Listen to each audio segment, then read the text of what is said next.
சென்னை திருவொற்றியூர் ரயில் நிலையத்தில் இளம்பெண்ணிடம் பாலியல் சீண்டலில் ஈடுபட்ட நபரை போலீசார் தேடி வருகின்றனர். ரயில் நிலையத்திலிருந்து இறங்கி ரயில்வே தண்டவாளம் வழியாக அந்த பெண் வீட்டிற்கு சென்றபோது திடீரென ஒரு நபர் அவரிடம் பாலியல் சீண்டலில் ஈடுபட்டுள்ளார். அப்போது இளம்பெண் கூச்சலிட்டதால் அந்த நபர் தப்பி ஓடியுள்ளார். அந்த சிசிடிவி காட்சிகள் வெளியாகியுள்ளன. இதுகுறித்து அந்த பெண் அளித்த புகாரின் பேரில் வன்கொடுமை தடுப்பு சட்டம் உள்ளிட்ட பிரிவுகளின் கீழ் வழக்கு பதிவு செய்து போலீசார் விசாரணை நடத்தி வருகின்றனர்.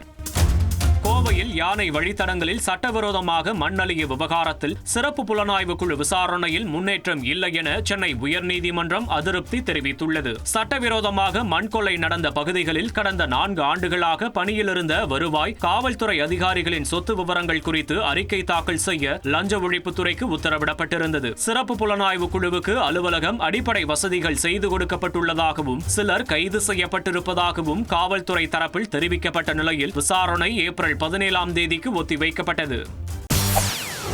செய்திகளை உடனுக்குடன் தெரிந்து கொள்ள உடனே சப்ஸ்கிரைப் பண்ணுங்க.